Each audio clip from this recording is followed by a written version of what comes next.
मान लो हमने जमीन खोदी और एक बीज बो दिया, पानी दिया, सूरज की रोशनी लगी, हम रोज उसको देख रहे हैं, रोज एक फोटो खींच रहे हैं।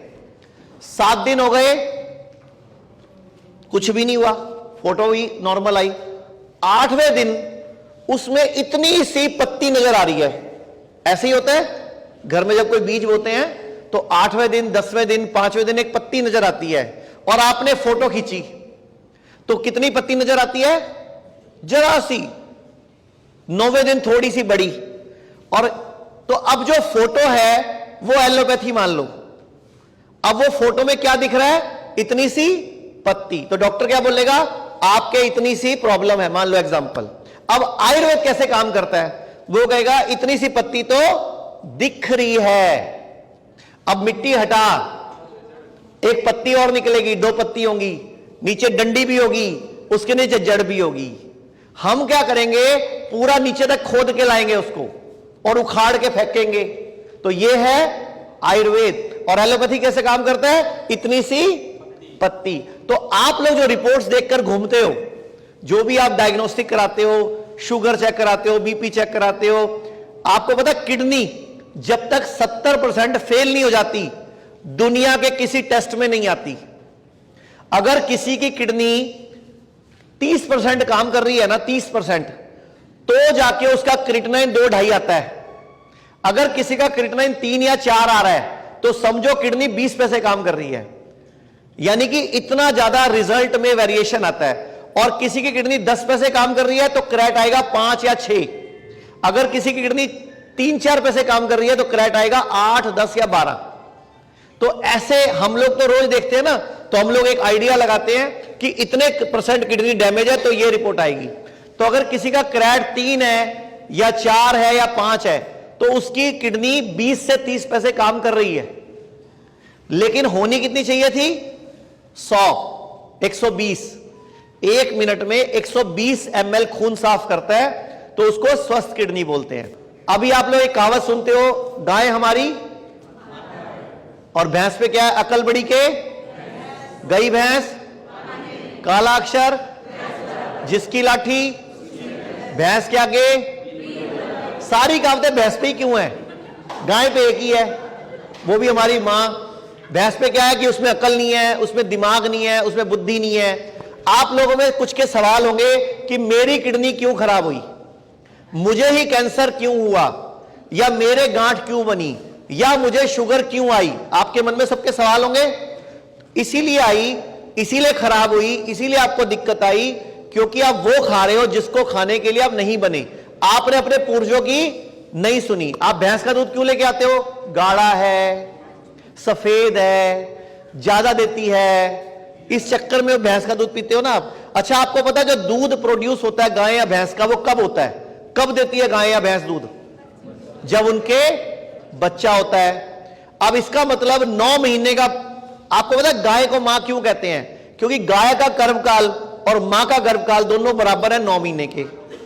और मां का जितने दिन दूध चलता है ऐसे ही गाय का दूध भी उतने दिन चलता है। मतलब गाय और मां इज सिमिलर।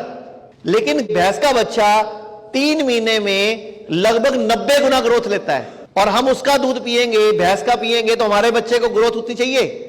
फिर हमारे बच्चों को शुगर हो रही है, आजकल हमारे बच्चों को ट्यूमर हो रहा है, चश्मे लग रहे हैं, हार्मोन्स की प्रॉब्लम हो रही है। वजह क्योंकि हम वो दूध पी रहे हैं जो हमारे लिए। अच्छा, आप बोलोगे हमारे पूर्वज भी दूध पीते थे। आप लोगों के मन में सवाल आता है, हमारे पूर्वज भी दूध पीते थे।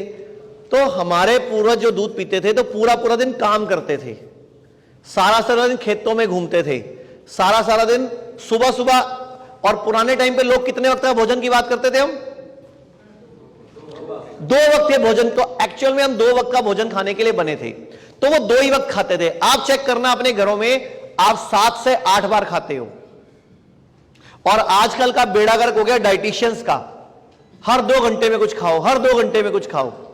और एक डाइटिशियन का जो कोर्स है ना, वो कंपनियां तैयार करती हैं।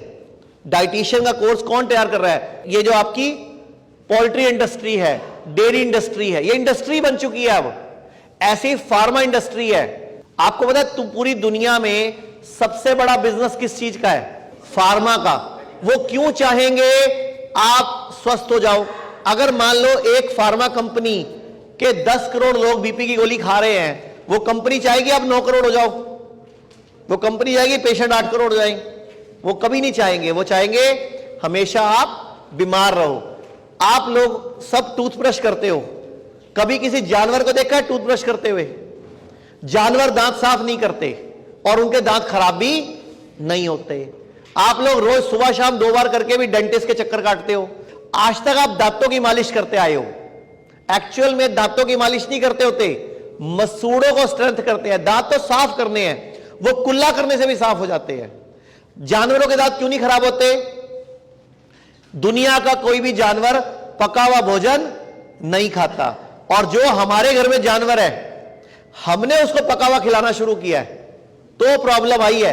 आपको पता है आजकल जितने भी शहरों में कुत्ते जो पालते हैं, 45, अभी दिल्ली की रिपोर्ट आई थी एक कि 45% कुत्तों की मौत कैंसर से हो रही है, 15% कुत्तों की मौत किडनी फेल से हो रही है। मेरे एक बहुत क्लोज फ्रेंड हैं, एक दिल्ली में है जैन साहब, उनके कुत्ते को दिखना बंद हो गया, उनके कुत्ते की किडनी फेल हो गई, उनके कुत्ते को शुगर 400 आती है। मुझे पूछ रहे हैं, उसके इंजेक्शन लग रहे हैं, दवाइयां चल रही हैं और उसका डायलिसिस भी शुरू हो गया। तो मैंने पूछा, कहते क्या करें, आप तो किडनी ठीक कर रहे हो। मैं कहा इसको ना आप पका हुआ भोजन कल से बंद कर दो और जो नेचुरल खाना है वही दो। कहते ये तो इसको तो पसंद है, इसको तो हम बटर चिकन खिलाते हैं, इसको तो हम दाल मखनी देते हैं। मैं कहा तो फिर बदले में लिया क्या आपने? आप हैरान हो जाओगे, उसको 15 दिन, उसने एक दिन खाना नहीं खाया। जब मैंने उनको बोला ना कि इसको कच्चा भोजन देना है तो उन्होंने उसके आगे सैलेड रखी, फ्रूट रखा, उसने खाया नहीं एक दिन। मुझे फोन आया उनकी बिटिया का, तो मेरा बाबू तो रो रहा है, वो खाना नहीं खा रहा। मैं कहा तुम बाबू तेरे कैंसर है, उसको तेरे को किडनी फेल है उसकी? कहती हाँ। मैं कहा शुगर है उसको? मैं कहा हाँ। मैं कहा अंधा हो गया? कहते हाँ। मैं कहा ठीक करना है? कहते हाँ। मैं तेरे बाबू को 4 दिन वही थे जो मैं बोल रहा हूं। अब 15 दिन हुए हैं, उसका 15 दिन में एक भी डायलिसिस नहीं हुआ, शुगर उसकी 80 आ गई, आंखों की रोशनी उसकी वापस आ गई। 15 दिन लगे सिर्फ। आपने उसको 3 साल से बर्बाद कर दिया था खिला खिला के। हमने उसको नॉर्मल खाना, उल्टा वो कुत्ता ज्यादा एक्टिव हो गया बोल रहे हैं वो। अब मैंने बोला अब बटर चिकन, कहते हमने भी छोड़ दिया। मतलब कुत्ते को किडनी फेल करा दी। तो ये सब हमारी गलतियां हैं। भाई राजीव दीक्षित जी के भारत को विश्व गुरु बनाने के सपने को पूरा करने के प्रयास में एशिया का पहला 1000 बेड का इंटीग्रेटेड हॉस्पिटल शुद्धि ग्राम हिम्स दिल्ली एनसीआर मेरठ में खुल चुका है। इसके अलावा चंडीगढ़, डेराबस्सी, नवी मुंबई, लखनऊ, गुरुग्राम, अमृतसर, दिल्ली, लुधियाना और देश के अन्य कई स्थानों पर भी हिम्स अपनी सेवाएं दे रहा है। हर kidney fail patient, liver patient और कैंसर के पेशेंट तक ये वीडियो पहुंचाकर आप भी इस मुहिम का हिस्सा बनिए।